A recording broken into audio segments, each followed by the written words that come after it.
السلام علیکم دوستو، میرا نام ہے شفیق مغل اور آپ دیکھ رہے ہیں میرا چینل شفیق انامے ایکسپلین۔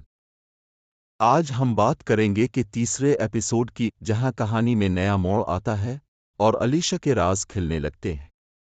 قسط 3 کی مکمل کہانی۔ ایک، علیشا کی بیداری۔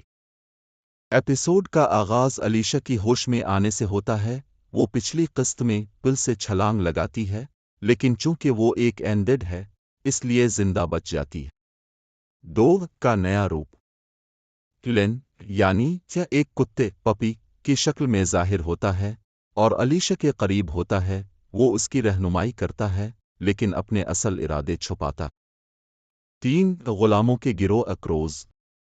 علیشا اور ایک گروہ اکروز کے اڈے پر پہنچتے ہیں۔ یہ لوگ غلام بیچتے ہیں۔ علیشا کو احساس ہوتا ہے کہ کچھ بچے خطرے میں ہیں اور شاید انہیں کسی خاص مقصد کے لیے قریب لا رہا ہے۔ 4 جذباتی لمحے۔ ایک غلام لڑکی جب فرار کی کوشش میں ماری جاتی ہے تو علیشا کی آنکھوں میں غصہ اور درد دونوں ظاہر ہوتے ہیں۔ وہ اندر سے اب بھی انسانیت رکھتی ہے۔ اہم نکات۔ علیشا کا پل سے زندہ بچنا اس کی غیر معمولی قوت کو ظاہر کرتا ہے۔ کا کتے کا روپ اس کی شاطرانہ فطرت کا پتہ دیتا ہے۔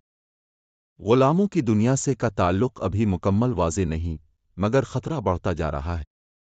اگلی قسط میں کیا ہوگا؟ کیا علیشا کے خلاف کھڑی ہوگی؟ کیا وہ بچوں کو بچا پائے گی؟ اور کا اصل منصوبہ کیا ہے؟ آخر میں، اگر آپ کو انامے کی ایسی اردو ایکسپلین پسند آئے تو چینل کو لازمی لائک، شیئر اور سبسکرائب کریں، اور کمنٹ میں ضرور بتائیں کہ آپ کو علیشا کا کردار کیسا لگا۔